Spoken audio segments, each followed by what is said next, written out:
Alors bonjour Anne-Laure, est-ce que tu pourrais te présenter ton parcours et ton activité aujourd'hui? Bonjour Jean-Max. Alors moi je suis chimiste des matériaux. Donc, j'ai un doctorat en chimie physique des matériaux qui a été obtenu à Paris 6. J'ai complété mon cursus après par un master en stratégie, management et stratégie. Et j'ai exercé en cabinet de conseil en fiscalité de la recherche et marketing de l'innovation. Voilà pour mon parcours. Pourquoi es-tu retourné à La Réunion? Pourquoi je suis retournée à La Réunion? C'était la volonté en fait de rentrer chez soi, d'apporter aussi mon savoir-faire, des connaissances que j'avais acquises ailleurs et que je pensais utiles en fait pour le territoire. Quand on lit ton parcours, quand on regarde un peu ce que tu as fait, on ressent un réel amour pour la science. D'où vient cet amour? Alors, oui, en effet, pour moi, la science, c'est... Comme je le disais tout à l'heure, je suis chef d'entreprise et scientifique. Pour moi, chercheur, c'est un état d'esprit. Je me suis toujours intéressée en fait, à la santé, au corps humain. En fait, depuis toute petite, je me posais toujours des questions sur l'effet des molécules, comprendre les maladies. Et je ne peux expliquer pour quelles raisons. Le cancer m'a toujours... interpellée davantage, voilà. Donc voilà, j'ai commencé mon parcours en médecine en fait, mais ce qui ne me plaisait pas en médecine, c'était le fait d'avoir à apprendre les choses par cœur. Donc je me posais beaucoup de questions sur comment obtenir les équations qu'on devait apprendre par cœur. Donc cette volonté finalement de comprendre un peu mieux les équations, comprendre la science à l'échelle de la molécule ou du nanomètre, ça m'a guidée vers un master puis une thèse. Voilà. Et comment as-tu eu l'idée du médicament que tu produis aujourd'hui? Alors, comme je le disais, en fait, la santé... c'est une discipline qui m'a toujours motivée, qui m'a toujours animée. Les biosciences, la santé de manière globale.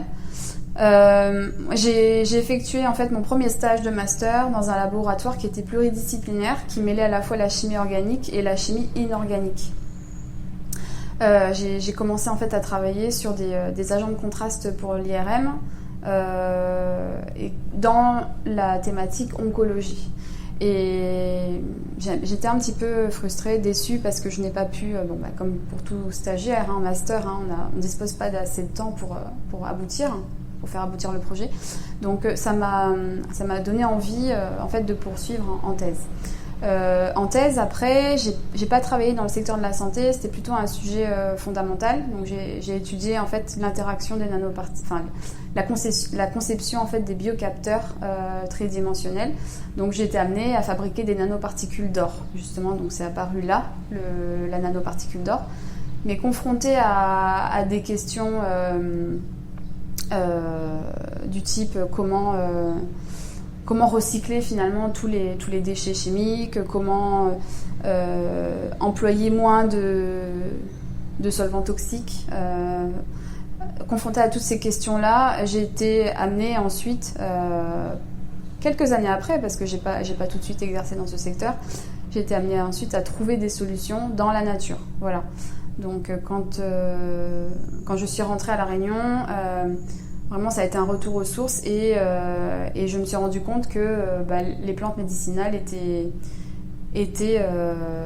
peut-être pas forcément valorisées comme elles le devaient.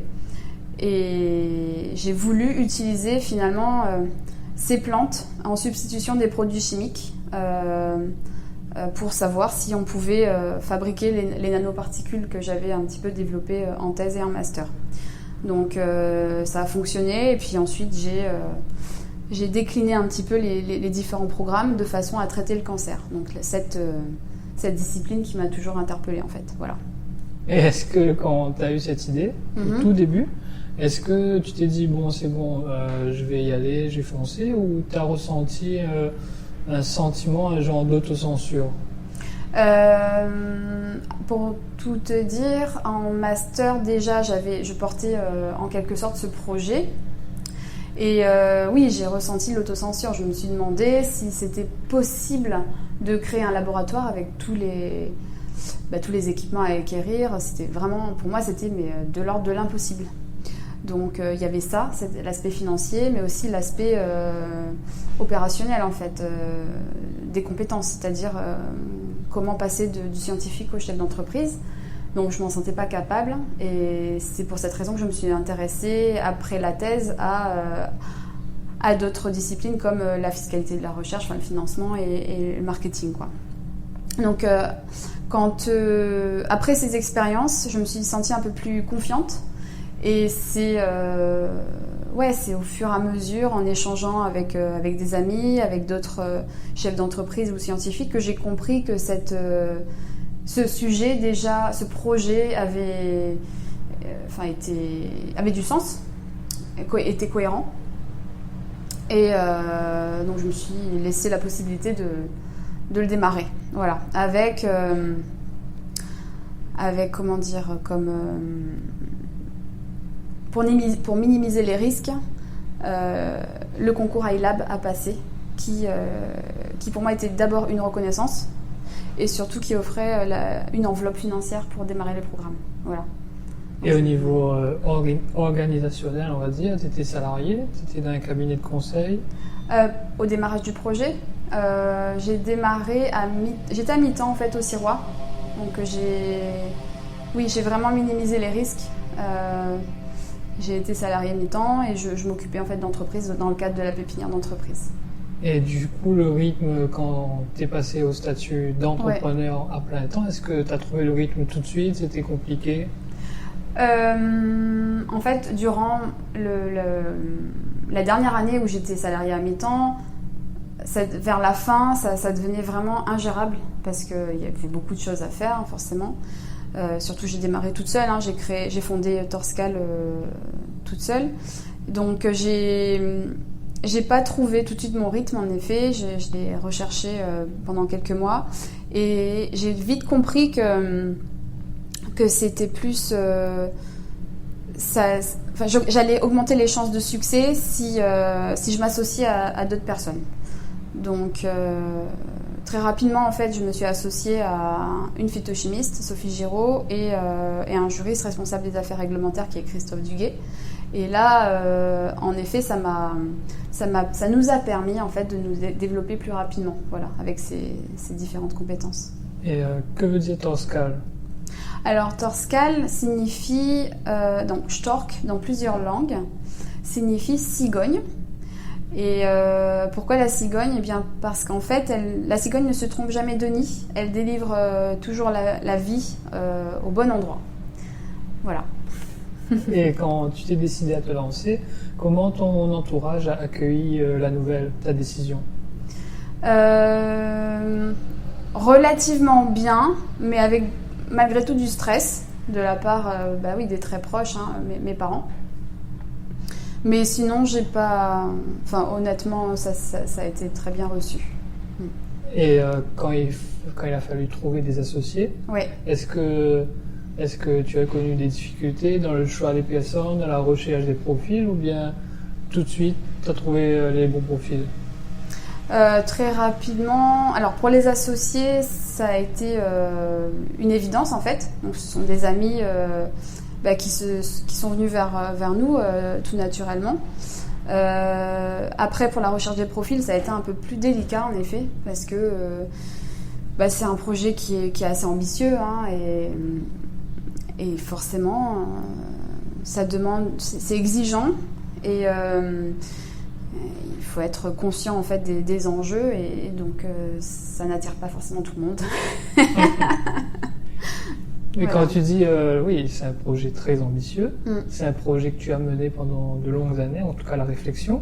D'où vient ta foi dans ce projet? On me pose souvent la question.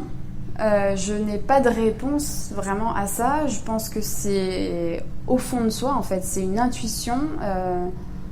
comme tout chef d'entreprise en fait, qui doit démarrer à un moment donné une activité, au-delà de l'aspect rationnel où il étudie la faisabilité financière et technique, il y a aussi au niveau des tripes le sentiment que ça va marcher, quoi. Sinon on n'y va pas. Donc en gros, comme j'ai dit, j'avais confronté en fait différents avis. Et puis à un moment donné, il faut y aller et on y est allé, quoi. Et au niveau structurel, on va dire pour le soutien à l'entrepreneur, est-ce que tu as trouvé le soutien nécessaire à La Réunion quand tu t'es lancé? Oui. C'est vraiment la Réunion, c'est un écosystème de l'innovation qui est assez dense. On y trouve des pépinières d'entreprise, incubateurs, toutes les structures d'innovation, y compris les laboratoires scientifiques. Donc pour moi, alors après, c'est pas forcément partagé par tous, mais pour moi, pour notre projet, ça a été l'environnement adéquat pour démarrer. Ouais. Et si tu pouvais donner un conseil à la personne que tu étais au lancement, est-ce que tu aurais un conseil à lui donner aujourd'hui? Ouais, un conseil tout simple. Avec le recul, aujourd'hui, je pourrais lui dire n'aie pas peur, n'hésite pas, fonce. Tu vas certes rencontrer des barrières en fait sur ton chemin, mais elles ne sont pas là pour te dissuader, elles sont là pour tester ta détermination et ton engagement. Donc vas-y. Donc tu es dans la production d'un médicament pour Oui. lutter contre le cancer. Oui. Combien de temps prend la production et la commercialisation d'un médicament en général? Alors, si on part de zéro, vraiment, c'est-à-dire l'étape de recherche, c'est-à-dire la conception même de la molécule en laboratoire jusqu'à la commercialisation, en passant par toutes les étapes de tests précliniques sur les animaux et tests chez l'homme, phase clinique, on peut compter environ 10 ans. Il faut compter 10 ans, voilà. Ça peut être réduit maintenant à 7 ans, selon certains spécialistes, parce que les techniques en fait deviennent plus efficaces et que maintenant on a aussi des très bons des sociétés qui accompagnent en fait l'innovation et qui permettent un gain de temps incroyable. Voilà. Pour mener à bien ce projet, tu as dû développer peut-être une casquette de chef d'entreprise. Oui. Est-ce qu'aujourd'hui tu as le temps de mener les deux casquettes de front, celle de scientifique, de chercheuse et de chef d'entreprise? Alors, c'est pas évident en effet de conserver ces deux casquettes. Chef d'entreprise, de toute façon, c'est nécessaire. Enfin, c'est une évidence parce que voilà, c'est une société, une SAS qui a été créée. Donc il y a des objectifs à atteindre, etc. Enfin, un rythme à avoir. Maintenant, la casquette de scientifique associée au chef d'entreprise, elle semble incompatible, mais finalement, dans notre secteur, c'est complémentaire. Pourquoi ? Parce que le chef d'entreprise, en fait, il doit créer de la richesse sur le territoire, pérenniser les emplois, etc., générer du chiffre d'affaires pour faire croître le véhicule financier. Et le scientifique, il veut faire aboutir en fait ses projets, ses molécules. Donc finalement, c'est compatible. Maintenant, ça demande beaucoup de temps d'être chercheur aussi. Donc je me suis très bien entourée de personnes complémentaires déjà, parce que c'est un sujet pluridisciplinaire. Et je délègue beaucoup aujourd'hui. Donc je passe la moitié de mon temps en fait en tant que chef d'entreprise et l'autre moitié en tant que scientifique. Voilà. Mais est-ce que tu as étudié justement la gestion d'une entreprise ? Combien tu as appris sur le tas ? Alors j'ai commencé à apprendre sur le tas en effet. Et là j'ai suivi un executive master en fait au sein de l'ESCP Europe. Donc j'ai fini cette année.